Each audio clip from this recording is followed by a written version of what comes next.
E aí, pessoal, hoje eu tenho um novo assunto para falar com vocês, algo que eu tenho andado a meditar durante muito tempo, sobre essas novas atualidades que a gente vai encontrando no dia a dia, sobre a grande crise de moralidade que está acontecendo aqui no Brasil e que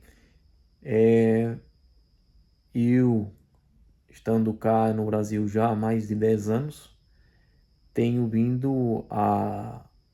Acho que eu cheguei no momento exato em que começou a haver uma mudança dramática. Já tinha existido uma certa mudança, claro, desde outras décadas. A gente sempre está num ciclo de mudança, mas eu creio que muitas das coisas que estão acontecendo agora realmente começaram a, a mudar desde há 10 anos. E esse assunto que eu tenho para você, para falar com vocês aqui, é sobre o caso sinistro da, do abuso de poder que as mulheres hoje em dia têm na sociedade ocidental, mas que eu creio que é um caso muito mais grave aqui no Brasil. Eu já viajei por muitos países do mundo e já vi muita coisa. Eu mesmo nasci em Portugal e há pouco tempo até lá estive. Mas, apesar de eu ter visto que mesmo a própria sociedade europeia, a sociedade portuguesa, tenha vindo a mudar, acho que o caso do Brasil é muito mais grave. Porque eu creio que as mulheres aqui no Brasil têm muito mais poder do que estão colocadas em pontos muito mais poderosos do que as mulheres na Europa, e porque essa mudança já está acontecendo há muito mais tempo do que tem acontecido na Europa. Eu me lembro, eu por acaso tive o privilégio de conhecer três gerações muito diferentes mesmo. A geração dos meus avós, a geração dos meus pais, e agora a minha geração. E, claro, as novas gerações mais diferentes ainda. Mas eu creio que essas três gerações são chave para a gente entender e para que eu possa dar alguma luz a esses jovens que, pobres coitados, acordaram, nasceram no meio de toda essa loucura moderna. E eu, como vos falei, eu conheci a geração dos meus avós. A geração dos meus avós foi uma geração que nasceu na ditadura do Estado Novo em Portugal, né? Então eu tenho na minha mente um grande exemplo daquilo que é o conservadorismo, né? Aquilo que hoje tanto se fala, do tal conservadorismo, papapá, da direita, essas coisas todas, mas que eu acho que a maior parte das pessoas, pelo menos os mais jovens, que não viram aquilo que era o conservadorismo antigo, não tem absolutamente noção nenhuma daquilo que se está falando. E eu queria deixar aqui esse meu testemunho para que esses jovens nesse caminho íngreme da vida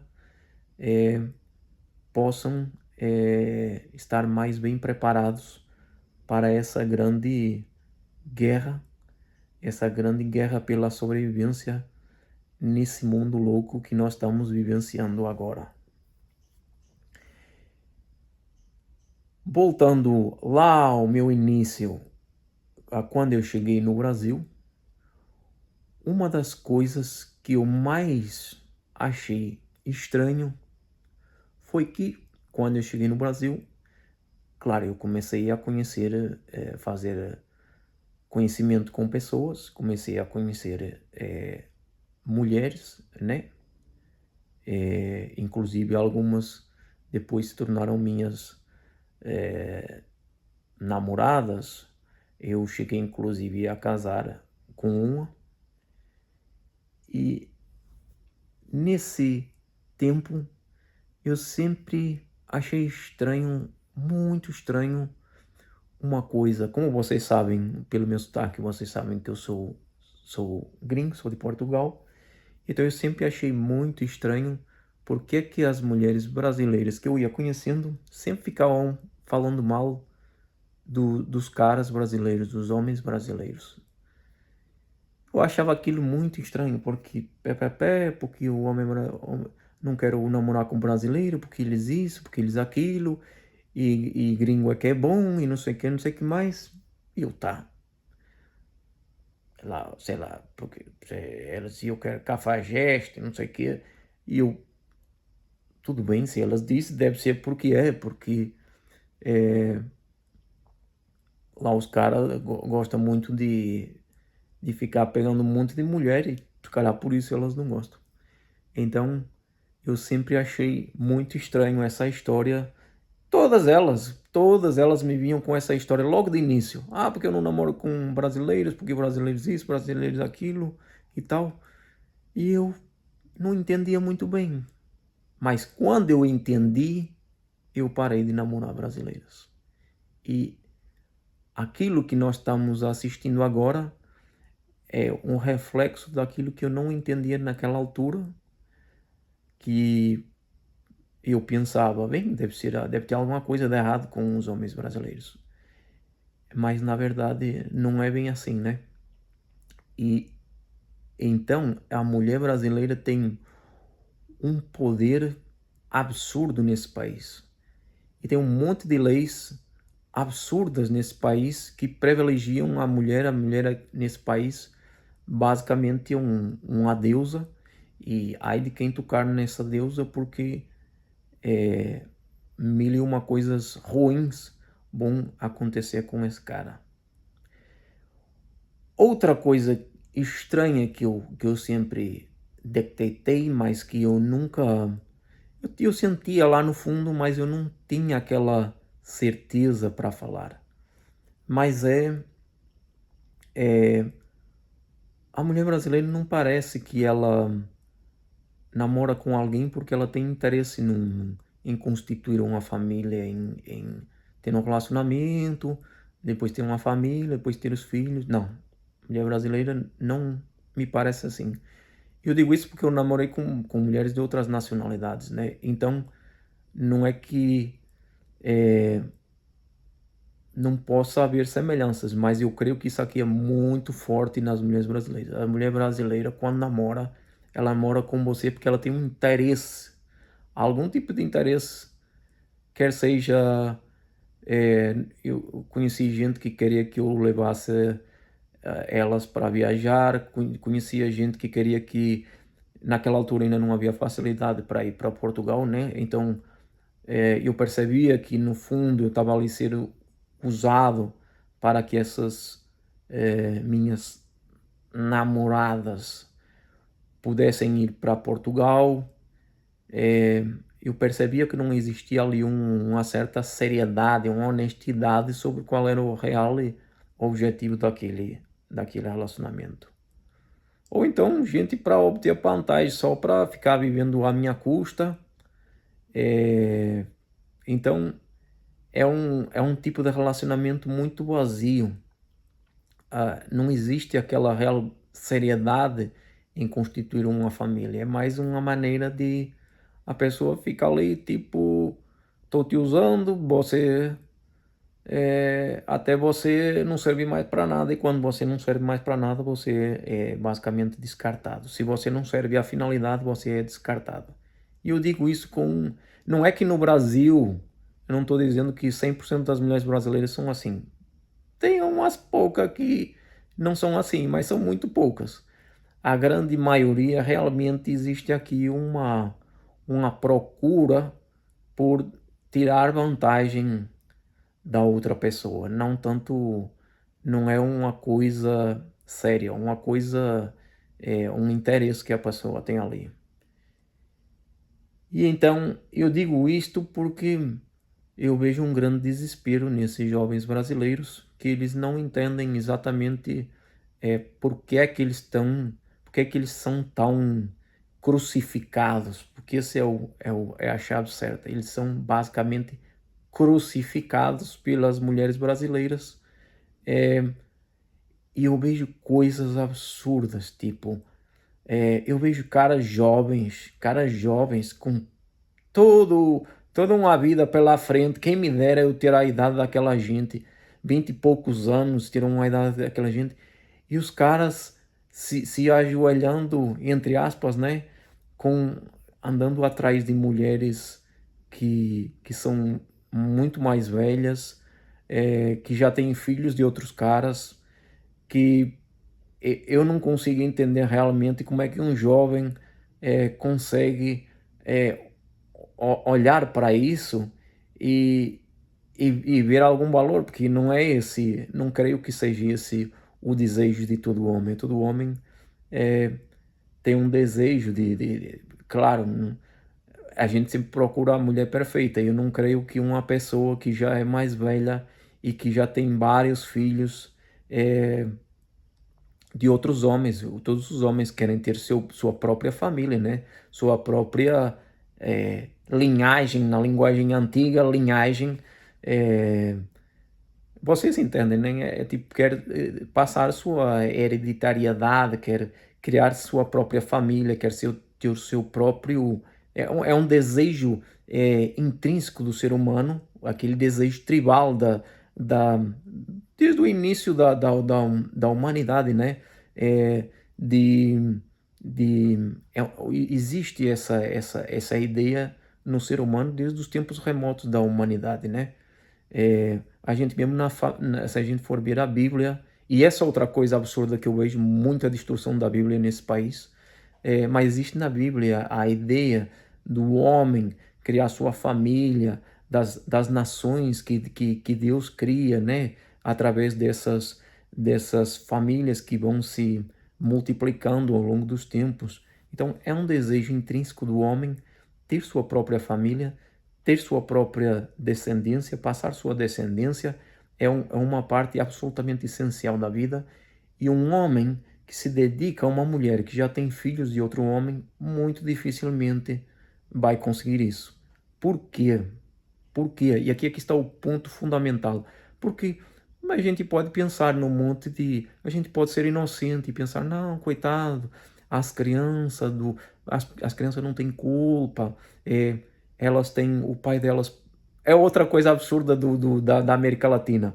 O pai, de alguma maneira, é sempre ruim e o pai sempre abandona aquelas crianças. É engraçado que eu venho de Portugal e em Portugal quase nenhum pai abandona as crianças. Mas aqui no Brasil, caramba, todo mundo. É sempre o pai que abandona as crianças. A mãe nunca, mas nunca a mãe é ela mesmo que provoca que o cara vá embora. Ela faz a vida um inferno de tal forma o cara que o cara, a única coisa que ele tem a fazer é fugir o mais rapidamente possível. Por quê? Porque, muito estranhamente, essa é a forma que a mulher brasileira encontrou para adquirir poder. Poder. Esse é o poder que a mulher brasileira procura. Ela não quer que o filho tenha o pai como chefe da família. Ela quer ser a chefe da família. Eu não sei se isso tem a ver com alguma origem da. Eu creio que isso tem a ver talvez alguma origem com África, né? Porque nós sabemos que tem muito cruzamento aqui de raças no Brasil e tem muita miscigenação.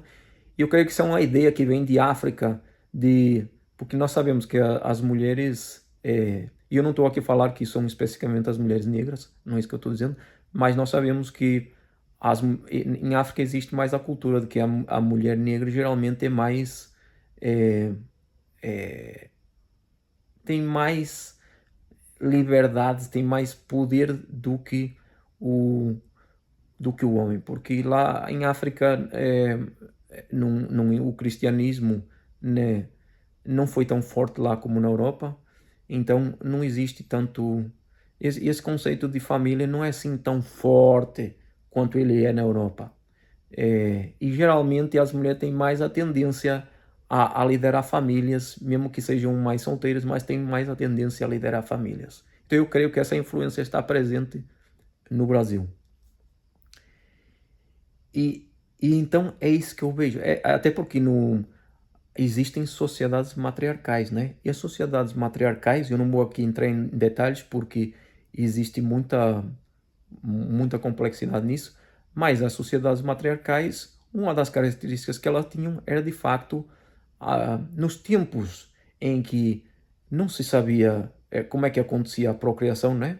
Antigamente não existia não existia medicina para dizer, o senhor teve relações sexuais com aquela mulher e por causa disso, 9 meses depois, nasce uma criança, né? O cara vai lá, faz a relação sexual com a mulher, não acontece nada, não nasce criança nenhuma.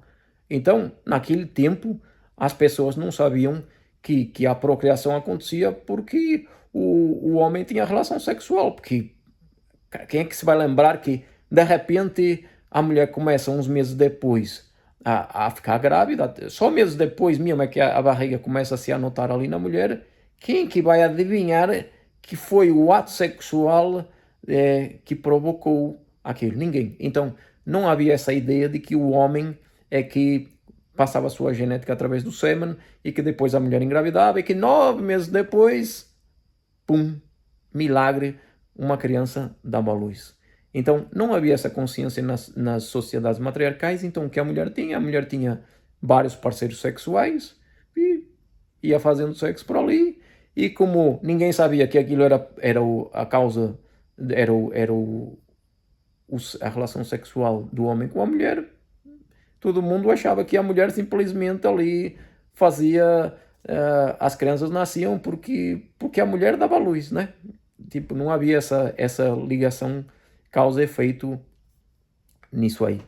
E então, nessas sociedades mais primitivas, a mulher tinha um poder muito grande, que era esse poder de, como ela que dava a luz, ela que controlava a sociedade, ela que tinha o maior poder em relação aos homens. Os homens eram basicamente usados para trabalhar, para manter a comunidade, para manter as mulheres, mas não tinham grandes privilégios a não ser trabalhar infinitamente.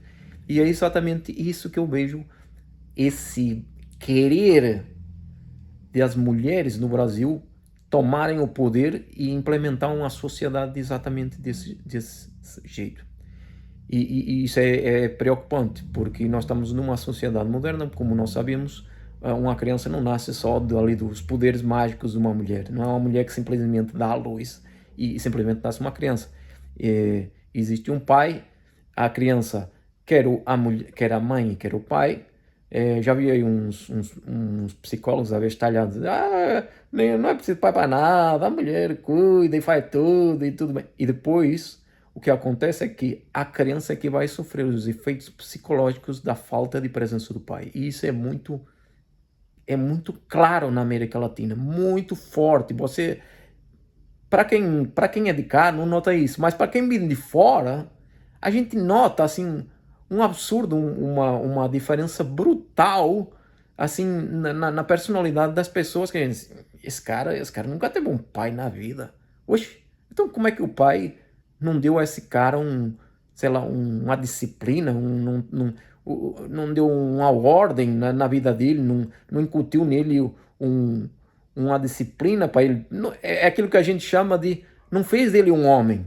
Esse cara não é é uma coisa estranha ali. Esse cara vê que faltou ali um pai para fazer dele um homem. Você vê claramente nessa juventude aqui no Brasil. Vê claramente que ele foi demasiado tempo ali criado por uma mulher ali. É estranho. E então eu queria deixar essa mensagem, até porque, como eu disse, eu conheci gente que fez parte de uma sociedade extremamente cristã. A sociedade do tempo, lá em Portugal, do tempo do Estado Novo, era muito cristã. Eles seguiam a regra o cristianismo. E outra coisa que eu acho absurda é a religião evangélica aqui. Eu acho que tem coisas absurdas na igreja evangélica. Não é para desfazer, não é para dizer que não tem gente de valor na igreja evangélica. O que eu acho é que a igreja evangélica é uma coisa tão permissiva, é uma coisa, sabe? É como se você tivesse um néctar. A Bíblia é um néctar. O néctar dos deuses. E alguém foi lá, botou uma água naquele negócio lá, botou uma água que ficou uma pasta, sem consistência nenhuma, ali um néctar ali meio, sabe? Já não é aquele suco da fruta, já é aquele suco processado ali, já é um negócio assim, Aí os caras, a igreja evangélica é basicamente isso, é uma igreja que tenta, para já, esses caras que saíram da igreja católica, esses caras que foram contra a igreja católica naqueles tempos, eles basicamente dividiram todos os cristãos, eles fizeram uma coisa absurda. Eles dividiram o cristianismo e a partir esses luteros e não sei o que mais, Calvino, é que ele enfraqueceu o cristianismo na Europa. Enfraqueceu e tem vindo a enfraquecer de tal forma que quando a gente chega aqui no Brasil, isso já é uma coisa assim sinistra, é uma coisa que você diz assim, que isso aqui? Isso aqui, que cristianismo é isso? E tipo, hoje é tal forma que até já tem a mulher pastora e tudo, as mulheres, é bom lá na Bíblia, ler na Bíblia que tá lá que o homem é que é o chefe da casa, mas de alguma forma elas não conseguem ler aquela passagem, é incrível, a mulher brasileira não consegue ler a passagem, ela vai lá, lê o raio da Bíblia, estuda, é capaz de ter umas 10 referências ali a dizer o homem é o chefe da família, o homem é o chefe da família, a mulher foi feita depois, a mulher foi tirada uma costela do homem. Tem um monte de referências ali a dizer assim, é o homem que é o chefe da família. Mas de alguma forma, a mulher brasileira lê aquilo e não consegue entender o que lá está. Não consegue porque não tem não quer entender o que lá está. Prefere passar por isso que esse negócio de igreja evangélica, isso é uma falcatrua completa. Desculpa, tem gente que de fato são uns cristãos, que eu digo assim, esses até podiam ser católicos de verdade e tudo. Tem gente que são de facto cristãos de verdade, mas tem muita gente que está lá só fingindo, que está lá só tirando proveito da igreja evangélica, quer seja para alguém, para receber um benefício de alguém, sei lá, de qualquer coisa, eles dão tudo ali, você consegue coisas mais baratas, que o povo tem pena de bota, você vai lá, vai e começa a fazer uma choradinha, ai, meu coitadinho de mim, ai, minha vida foi tão ruim. E eles arranjam de tudo, arranjam uma casa para você, arranjam um terreno, arranjam um marido, arranjam tudo, porque aquele cara foi embora, ai, aquele malandro deixou-me aqui com 3 filhos, e eu tô aqui sozinho. É capaz de ser 3 filhos, de 3 caras diferentes, mas todos falharam, e todos foram embora, e aquela pessoa não foi feliz no amor, porque a culpa é dos caras do brasileiro, porque de alguma forma, meu Deus do céu, é inacreditável, que não tem o raio de um homem que fez aquela mulher feliz. É isso. Não existe ordem nesse país. Ordem e progresso. Não tem, rapaz. Não tem ordem nenhuma. As mulheres vão lá na Bíblia, os caras vão na Bíblia, e depois ainda tem cara absolutamente inacreditável. Tem cara que vai lá na Bíblia, ele mesmo lê aquilo, lá dizendo que ele que é o chefe da família, e esse cara não consegue manter ordem em casa. Primeiro, hoje em dia, a mulher brasileira tem demasiado poder. É praticamente impossível seguir o que está na Bíblia, porque a mulher brasileira tem demasiado poder. Mas mesmo, como é que a gente chegou até aqui, né? É porque não existe, isso foi um processo todo ao longo do tempo de feminização da sociedade brasileira até um ponto ridículo. E hoje em dia esses caras não têm referência nenhuma de masculinidade, dos valores do homem. Não existe uma valorização provavelmente do homem aqui. O homem basicamente para que serve o homem? Provavelmente é um criminoso, vai juntar-se a uma facção qualquer, sei lá, vai... eh, sei lá, não existe. Eu olho para os valores daqui, eu realmente não. Os valores daqui o que é um homem? Um homem é tipo um cara que vai na academia, vai assim meio, tá lá todo musculado. Provavelmente ele é viado, né? Provavelmente aquele cara é viado. Não estou a dizer que são todos, pronto, também não vamos exagerar, mas muitos deles são. Existe realmente uma falta a referência do que é os valores de um homem, de trazer um homem, de trazer o respeito na família, de criar uma linhagem, de criar uma família, de criar um ambiente familiar, de criar uma ordem na própria sociedade. Esse é o valor do homem. Isso é que é um homem. Um homem não é um cara que está musculado. Um cara que está musculado. Hoje em dia até as mulheres podem ser musculadas e tudo, sarado, pode ser sarado, como diz no Brasil, já está a falar lá de Portugal, né? E os valores do homem, falta muito o valor do homem, você não consegue. E depois é o seguinte, imagine um pai quer disciplinar o filho, quer dar uma ordem ao filho, não consegue, porque a mulher tem tanto poder que ela vai lá e não, a mulher corta imediatamente os valores masculinos, porque as mulheres brasileiras elas querem incutir nas crianças os valores delas, os valores femininos. E por isso que você tem muito cara com falta de referência do que é que ele próprio deve ser, do que é uma família. As pessoas aqui não, muitas eu já vi famílias de verdade, mas pode ser, a maior parte não é família nenhuma. A maior parte daquilo está lá acontecendo só porque tem ali um interesse qualquer, ou porque o cara paga as contas todas e ela não faz coisa nenhuma, ele deve pagar o silicone, deve pagar as unhas, deve pagar tudo e tal. O cara é chulado ali, basicamente um escravo. O cara não tem referência nenhuma do que é que ele deve fazer enquanto chefe de uma família. Você vai na igreja evangélica, a igreja evangélica também não ensina nada a você, porque a igreja evangélica está dominada pelas mulheres, né?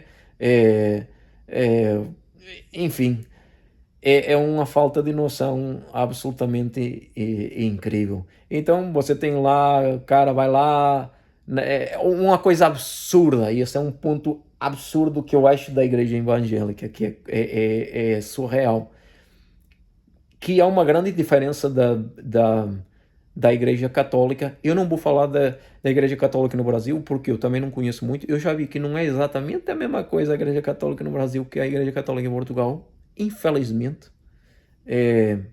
Infelizmente eu fui numa missa e eu fiquei assim meio surpreendido, assim, tipo, que é isso aqui? Pronto, tem umas parecenças, mas também tem umas coisas ali diferentes. Mas uma coisa absurda é o seguinte: se você nasce na sociedade ocidental, você deveria ser batizado logo no início. Por quê? Porque você é fortemente influenciado por valores cristãos. Não me interessa se você é ateu, se você é o que você quiser, mas desculpe lá, mas a cultura europeia foi fortemente, desculpa, a cultura ocidental foi fortemente, e claro, inicialmente europeia, mas depois o Novo Mundo foi fortemente influenciado pelos valores cristãos. Não tem o que você pode ser ateu à vontade, não tenho nada contra você ser ateu, agnóstico, gnóstico, o que você quiser. Mas quando você nasce numa cultura ocidental, a partir de você tem valores cristãos, quer você seja batizado, quer não seja batizado. Portanto, eu acho, é como na escola. Quando você vai para a escola, você não vai lá na escola e os caras dizem, esse cara vai ser artista, a gente nem vai ensinar matemática para ele, nem precisa saber matemática porque ele vai ser um artista lá de renome e não vamos ensinar para esses caras. Não, você chega na escola, na primeira série ou no primeiro ano, você tem que aprender tudo, tem que aprender português, tem que aprender matemática, tem que aprender uma série de coisas. Então por que você não tem que aprender cristianismo? Se é uma base. Eu não estou a dizer que agora vamos aqui obrigar todo o povo a ser cristão, né? Mas você tem que ter uma base daquilo que são os valores ocidentais. Então, para mim é um absurdo a igreja evangélica dizer, não, a gente não vai batizar quando o menino nasce, a gente vai só, depois ele que decide se ele quer ser cristão ou não, lá na idade, quando ele for maior, aí que a gente batiza ele é que decide. Mas meu filho, é aí que está o problema de tudo. Quando uma criança nasce, ela vai ser ensinada. Se ela não é ensinada a ter valores cristãos, muito dificilmente depois vai ter, meu filho. Por isso que a igreja evangélica quer um monte de coisa errada. Porque você vai precisar de um milagre muito grande para você conseguir mudar uma pessoa depois que ela já é adulta, depois que ela já aprendeu as besteiras todas, a pessoa vai continuar fazendo besteira. Se você cria seus filhos como sendo ateus, como não tendo religião nenhuma, coisa nenhuma, absolutamente nada, é óbvio que depois pouco sentido vai fazer. Que sentido é que tem depois a pessoa de já fazer um monte de coisa errada? Põe uma mulher. Você tem uma mulher. A mulher vai e tem um monte de filhos com caras diferentes. Ou um homem. O cara vai, pega um monte de namorada, faz um monte de filho. E depois quando chega lá nos 30 anos, anos 40, não, agora que eu me lembrei, agora que eu vou seguir a palavra de Deus. Agora que depois você já fez um monte de pecado, né? Você vai fazer o quê? Nem a questão de estar aqui culpando as pessoas, na verdade. É depois que a sociedade já está errada, depois que um monte de coisas já aconteceu errado na sociedade brasileira, o que você vai fazer depois ali? Depois de um monte de criança sem pai, criança vivendo horrores com padrasto, né? Porque é a coisa mais horrível que tem a face da terra, você tem que ter um padrasto. É uma coisa horrível.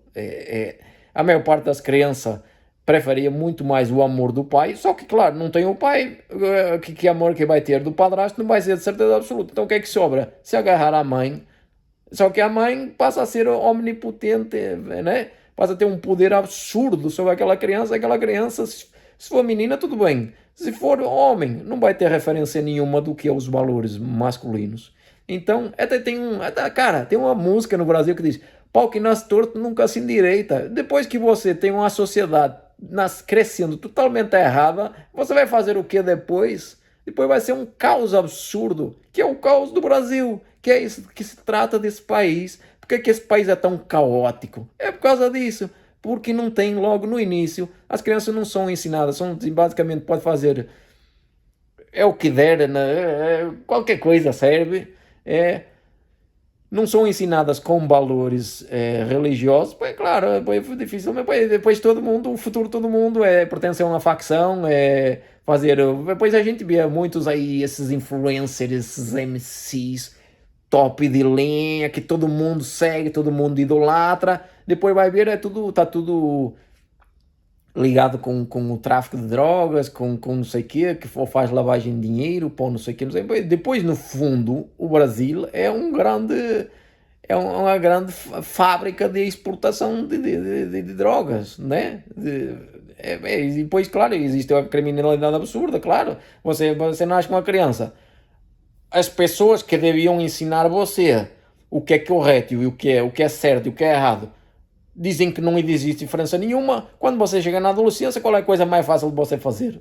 Junta-te ao tráfico de drogas. Porque o tráfico de drogas você não tem que gastar 5 anos numa universidade e muitas vezes quando você gasta 5 anos na universidade desse país que é tão caótico, você não tem nem futuro nenhum ali pela frente. Ou então eu às vezes assim, para que eu vou seguir o que é certo? Para que eu vou estudar? Para que eu vou fazer não sei o quê? Se eu simplesmente posso ser traficante e isso é a profissão com mais futuro, ou fazer lavagem de dinheiro, que é uma das profissões com mais futuro nesse país. Fica difícil, né? O jovem já nasce ali com um embezamento para o mal tão grande que fica difícil você depois conseguir corrigir a sua vida. Depois vai lá a igreja evangélica atrás, ele tem que escolher, não tem que escolher, tem que ser como em Portugal. Em Portugal toda a gente nascia pelo menos, mas pelo menos ainda a grande maioria nasce cristão. Quando nasce é batizado, aprende sobre o cristianismo, faz parte da cultura europeia, faz parte da sociedade em que você vai se inserir. Nós também temos o Cristo Rei, então o Brasil também tem o Cristo Rei, supostamente isto aqui é um lugar cristão, né? Então não faz sentido nenhum ser batizado mais tarde. Faz sentido que a pessoa tenha logo os valores cristãos logo no início. Se depois você quiser ser um ateu, tudo bem. Também existem ateus na sociedade europeia, né? Existem países que têm um monte de ateus lá. Não há problema. Agora, primeiro você tem que, pelo menos, aprender a ter uma referência do que é o bem, né? Do que é o certo, do que se para você não faz diferença nenhuma, tipo matar uma pessoa ou deixar ela viver, é tudo igual. Então, se você não tem referência nenhuma disso, depois as pessoas vão se admirar que o Brasil mais tarde seja um dos países com a maior taxa de homicídios do mundo. Claro, não faz, quando você nasce, não há nenhuma referência de que não matarás, né? Aqueles 10 mandamentos também são importantes. É uma coisa simples de se aprender. Não precisa de ler muito, não precisa de ler aquela Bíblia toda.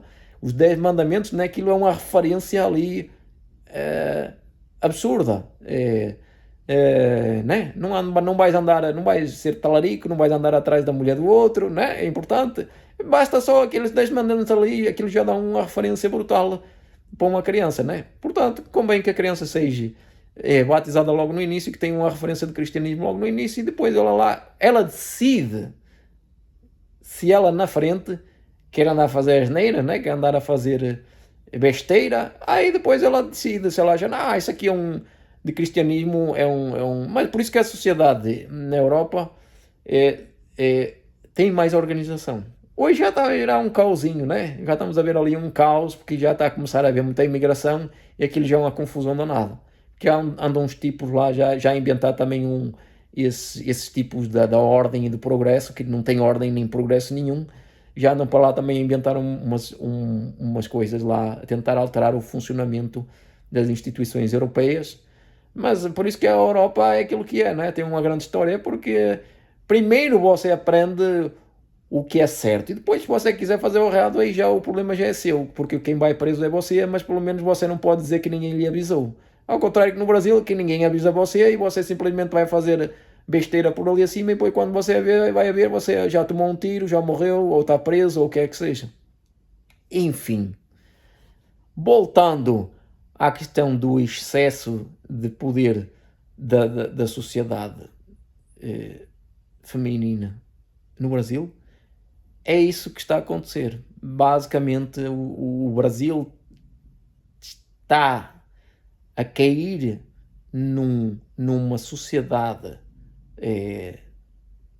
que em termos cristãos seria demoníaca, né? É uma sociedade em que a mulher é a líder da família. É isso que nós temos assistido aqui com essas leis todas. Esse é sempre o objetivo, é tentar acabar com a sociedade que já praticamente nem existe, a sociedade patriarcal. Diga-se de passagem que isso praticamente já é uma sociedade matriarcal, tal é o poder das mulheres, e por isso é que nós estamos a assistir a leis completamente absurdas no Brasil. E que eu vejo que a esquerda não tem interesse nenhum em resolver nada disso, né? Porque esse é o objetivo da esquerda, é que ter uma sociedade matriarcal. Pelo aquilo que eu vejo, pelas leis que eles lançam, é tudo nesse sentido. E, aliás, foram eles que puseram o Brasil neste banzé, né? Nesta confusão toda. Mas eu também vejo uma direita muito fraquinha aqui, e às vezes eu vejo pessoas a dizer, e tal, não existe verdadeira direita no Brasil. A direita, como eu conheci, a verdadeira direita conservadora, como eu conheci lá em Portugal, de forma alguma. Estão a léguas, estão a milhares de quilómetros de distância. Esta direita evangélica é aquele suco que nem aquele açaí, né? A gente tem um açaí lá da Amazônia, aquele delicioso, aquele puro. E quando a gente é engraçado, quando a gente vai descer o Brasil, né? Vai começando a ficar cada vez mais congelado, começa a ser uma coisa mais rígida, mais que não sei o que, já mais processada. Mas quando a gente chega cá no sul, já quase que não tem açaí. Aquilo já é um açaí que já veio dias e dias naqueles caminhão conserva, congeladíssimo. Quando chega cá já era duro pra caceta, aquilo já quase que não parece nada com um açaí. E é exatamente isso que acontece na sociedade brasileira com o cristianismo. havia o cristianismo lá na Europa, e ele, quando veio para o Novo Mundo, ele foi se transformando, perdendo as suas qualidades essenciais, até que chegou aqui a um ponto que eu acho absurdo. É uma grande diferença que você vai ver entre o cristianismo europeu, ou neste caso estou falando mais especificamente do português, que eu conheço melhor, mas com certeza se aplica aos outros países da Europa, que é a diferença entre o cristianismo europeu e o cristianismo brasileiro. Nem sei se. Vamos falar do brasileiro, porque eu já conheço outros países, mas o brasileiro eu acho que é absolutamente crucial. A gente consegue perceber logo a diferença, que é o seguinte. Eu vejo muito assim, você vai na rua e vem um caminhão e tal, foi Deus que me deu, foi Jesus, Deus é fiel, como quem diz, este carro foi Deus que me deu, foi Jesus, a minha casa quem me deu foi Jesus. Não, é essa coisa que não se entende. E Deus não dá nada, meu filho. Deus não dá nada. É outra diferença que o cristianismo daqui. Às vezes a gente fala, o cristianismo existe pelo mundo inteiro e tal, mas o cristianismo em outras partes do mundo é completamente diferente. Na Europa a gente não tem a ideia de que Deus me deu um carro, ou Deus me vai me dar um... Essa é a tática da igreja evangélica, que eu entendo, é uma tática para atrair as pessoas. Você vai lá na igreja evangélica e Deus te dá um terreno, Deus te dá uma casa, Deus te dá um marido, ou Deus te dá uma mulher com 3 ou 4 filhos. Aquilo é uma maravilha, Deus é maravilhoso ali, dá tudo, Deus dá um monte de coisas, dá um Rolex, dá tudo que você receber é tudo Deus que dá. Nós na Europa não temos essa noção de que é Deus que me deu. A gente vai na Europa e não vê essas coisas. Na Europa, Deus, sabe o que é que Deus dá a você? Deus dá caráter, Deus dá qualidades humanas, Deus dá qualidades. Você sendo homem, você tem qualidades, valores masculinos. Você sendo mulher, você recebe qualidades, valores masculinos, valores cristãos que vão valorizar você enquanto pessoa e que vão guiar você por toda a sua vida. E você depois, você vai trabalhar, né, com aqueles valores, você vai ser uma pessoa íntegra, disciplinada, decente, honesta, e com esses grandes valores de cristãos, você vai trabalhar e lá você trabalhando, você vai ganhar o dinheiro que vai poder fazer você comprar carros e terrenos e casas e um monte de coisa, entendeu? Deus não dá a você aquelas coisas. O seu trabalho, você precisa trabalhar. Muito importante. Tem que trabalhar para ter dinheiro, para com o dinheiro comprar essas coisas. Mas não é Deus que dá isso. Deus dá o caráter. Deus dá a você a consciência de que esse é o processo correto para você conseguir as coisas. Porque senão depois acontece aquilo que acontece no Brasil, que a pessoa diz assim, por que é que eu vou ter um trabalho honesto? Por que é que eu vou trabalhar honestamente se eu posso simplesmente vender uma droga e ir para o tráfico de drogas, que é o caminho mais fácil para eu ter o que eu quiser, para ter um monte de carros, para ter um monte de mansões, para eu ter um monte de coisa. Depois perdes aqui a essência, né? Daquilo que é o cristianismo. Depois parece que qualquer um pode ser cristão. E a gente já vê até nas favelas, né? Já viu o traficante. O traficante é cristão, ou é evangélico, eu até já vi lá da Cruz de Israel, depois perde-se a essência do que aquilo realmente é. Parece que qualquer coisa você pode roubar, que é de Deus. Roubar, Deus que te dá. Você não precisa trabalhar, você vai a roubar outro cara, é Deus que te está a dar, porque aquilo é bom. Não, a gente vai aos 10 mandamentos, né? E diz lá, não matarás, não parece que aquilo nem parece que a pessoa passa, é mais outra página que a pessoa passa. Não é aqueles 10 mandamentos, que é isso? Nem sei. O que é tudo bom, aqui é tudo cristão e tal. Você vai a roubar o celular, mas você era pobre, então Deus permite isso, então porque Deus que está a dar o celular, né? Aquele cara era muito rico, ele não precisava daquilo, não, pode roubar o celular, ou então, vai traficar droga. Qual é a diferença então depois de uma pessoa má, uma pessoa sem caráter nenhum, de uma pessoa com caráter? Depois não faz diferença nenhuma, porque no fundo Deus não está aí para dar caráter nenhum a você.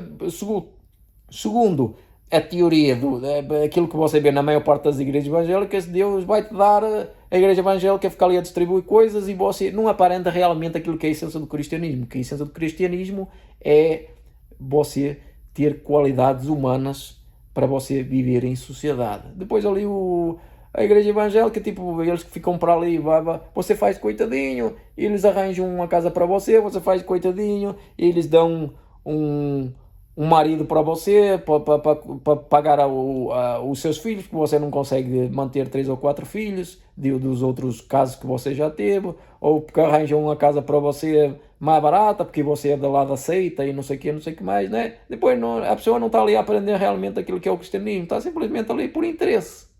E é isso que se vê. É isso que se vê realmente. As pessoas, em vez de aprender o que são valores humanos, as pessoas, em vez de aprender a viver em sociedade, acabam por achar que tudo é uma questão de interesse. Tá ali, vou fazer amizade com aquilo, porque tem um interesse e aquilo vai servir para mim, para melhorar para a minha vida, não é? Para eu me safar disto. Mas quando eu não precisar daquele gajo, que se lixe, que é que se dana, né? Porque é só enquanto eu precisar dele. Quando eu precisar dele, já tanto faz. Né? Por isso que as pessoas aqui têm um monte de contactos. Enquanto na Europa as pessoas têm menos contactos, porque quando você tem uma amizade de verdade com uma pessoa, aquilo é para toda a vida. Entendeu? Para toda a vida. Você não vai sair aí, as pessoas não vão sair por aí a fazer amizades, porque as pessoas não querem amizades baseadas no interesse. As pessoas querem amizades verdadeiras para toda uma vida. Pessoas com quem você possa contar num caso de dificuldade. Aqui não, aqui basicamente enquanto eu preciso daquela pessoa, eu uso aquela pessoa, e quando eu não precisar mais daquela pessoa, que se dane. Pronto. E acaba aqui. Basicamente, a gente começa a pensar porque é que o Brasil não dá certo, e quando a gente começa a pensar em todas essas coisas, a gente percebe, mas isto é óbvio, porque é que não dá certo? Não dá certo porque não tem como dar certo deste jeito. É uma coisa absurda. Mas eu irei fazer mais vídeos, mas queria deixar aqui este vídeo inicial para a juventude, que eu vejo que hoje em dia os jovens andam muito perdidos sobre valores, né? Isto está um caos absurdo, e depois isso, claro, isso reflete-se obviamente em todos os aspectos da vida humana, não é? Mesmo na economia, a economia não é isenta das pessoas não terem caráter, das pessoas não terem honestidade. É óbvio que se você vive num país onde você tem que estar o tempo todo com medo de outro cara dar um golpe em você, é óbvio que isso vai ter influência em como é que uma transação ocorre, né? Às vezes aqui a gente, olha, eu comprar coisas usadas, eu basicamente não compro. Porquê? Porque eu já sei que a maior parte das coisas usadas, eu tentei comprar um computador, o computador vinha estragado, mas depois você tem que estar ali a ver, porque você já sabe que o cara já sabe que tem qualquer coisa. Para o cara estar a vender um computador é porque provavelmente o computador tem algum problema e ele quer se desfazer dele. Você tem que estar ali cheio de problemas. Depois o carro é igual, você vai vender um carro, você já sabe que o carro vai ter algum problema em algum lugar, você tem que estar ali, só que não dá para você verificar todas as coisas, né? A não ser que você seja um mecânico, aí você consegue ver tudo mais uma coisa. Mas se você é uma pessoa comum, a vida ficou muito difícil para você. Isso dificulta, por exemplo, muito as transações económicas, né? E depois isso restringe muito a sua vida, né? Porque nós sabemos que uma das maiores liberdades é a liberdade económica, mas se você passa a vida a não fazer transações porque você tem medo de ser enganado, né? Às vezes eu já cheguei a comprar coisas novas, variadas, parece que não tem, tá nem aí então, na Europa a gente comprou uma coisa nova, a gente tem quase garantia certa, tem 100% de garantia, até porque a garantia lá é 2 anos, né? Aqui é 3 meses, e veja-se lá é 2 anos, então a gente já sabe que aquilo vem com qualidade, que não vai estragar. Aqui eu já comprei coisas caríssimas que vinham estragadas aqui no Brasil, porque a garantia é só 3 meses, às vezes até passa um bocado, mas na maior parte dos casos a garantia é 3 meses, então o cara está lá, o fabricante vai fazer o quê? Eu vou fazer isto aqui só para durar no máximo, não quer dizer que seja tudo assim, né? Mas é muito mais normal aqui ver-se realmente coisas novas que não funcionam, depois não funcionam corretamente. É um absurdo. Então, como é que a economia vai florescer se você não tem confiança nos outros? Porque a confiança é a base. A confiança é a base do sistema monetário, não é? Como é que você pode viver numa sociedade onde você não tem confiança no outro? Porque quando você vai dar um crédito, né? Ou quando você quando você usa o próprio dinheiro, só o dinheiro em si, né? Só o dinheiro em si é uma confiança, né? Você tem uma confiança de que o dinheiro que você tem ali, aquele dinheiro vale o que a nota diz que vale, né? Porque a nota é só um papel. A nota, você diz assim, você pega numa nota de 100 reais e você vai no mercado e compra um monte de coisas. E o comerciante tem confiança que o Estado brasileiro é idóneo, que aquela nota que você está a dar é verdadeira, não é? Existe confiança ali, existe um monte de confiança de que aquilo, porque podia, por exemplo, o Estado brasileiro podia começar a imprimir de repente dinheiro, como aconteceu na Argentina, e então a pessoa perde a confiança não é garantida, no dinheiro não é, a confiança não é garantida, né? O Estado brasileiro de repente pode começar a imprimir para aí dinheiro, e então aqueles 100 reais não vale mais aquilo que valiam no momento da transação, né? Então tem que existir uma confiança para a economia funcionar. Se você tem um país onde as pessoas basicamente têm que desconfiar do outro a todo tempo, como é que a economia vai florescer num caso desse? Pronto, enfim, espero que tenham gostado e eu irei fazer mais vídeos sobre o assunto. Deixem o vosso comentário, o que é que vocês acharam, e espero que o meu ponto de vista, a minha experiência, possa ter alguma relevância para que as novas gerações se possam orientar aí, e eu irei fazer mais vídeos relacionados com a minha experiência nesta sociedade moderna. Tchau, tchau.